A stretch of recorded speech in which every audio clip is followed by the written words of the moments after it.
Why is it important for a resource parent to be committed to nurture, advocate, and be a role model for the child or youth in their care?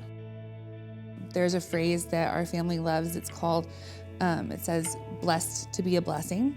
We believe that because we have been blessed so much, we can give that to others, and that we should be a blessing to others. And so we try to teach our children that. So even the children, the foster children in our home, the adoptive children in our home, everyone in our home, because what we have, even if it's a little bit, we have enough to give back. Whether a child is in our home for a day, for a week, for a year, whether that child ends up being adoptive, that child is going to be treated like part of our family and be treated with the love and the respect that everyone in our home gets. And we just feel like that is important, that that's our job to model a healthy family for however long we have that opportunity.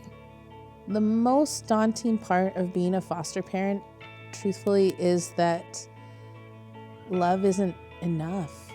And I don't mean that you shouldn't love them or that you can't love them well, but that you can't come in with the idea, oh, I'll love them till they're better. I'll love them out of this situation. That's not a thing.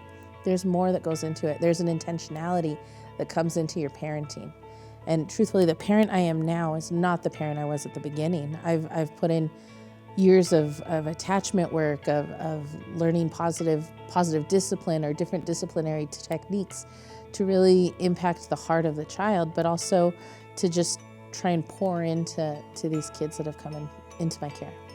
I really try to identify their own attachment style and how do I help them and what best would work for them.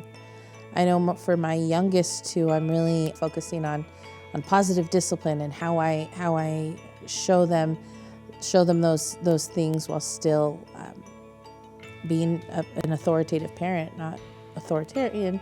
So it's all these ideas of parenting that now are in my head at all times. So the difference between discipline and punishment is,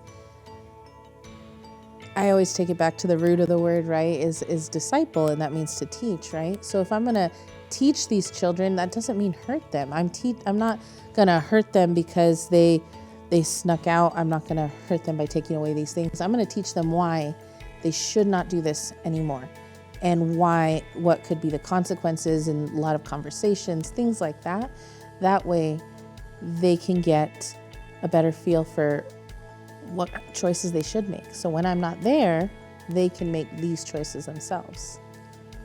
Self-care is important because, like anyone else, it is important for you to understand who you are, understand who you are not, understand the things that you love and understand that you don't love. Because when you understand yourself, you do self-care, you are also modeling a behavior that hopefully this young person that might be in your home can see and say, okay, what are they doing? What does that mean? Why are they doing these things, right? So you are modeling a behavior for this young person to ideally also think about what self-care looks like for them. But two, depending on how many young people are coming in and out of your home, you could be going from one young person that has many needs to the next young person being very independent. So it can be a little bit of a roller coaster, right? So that self-care is going to be like, okay, I need something to ground me back to who I am.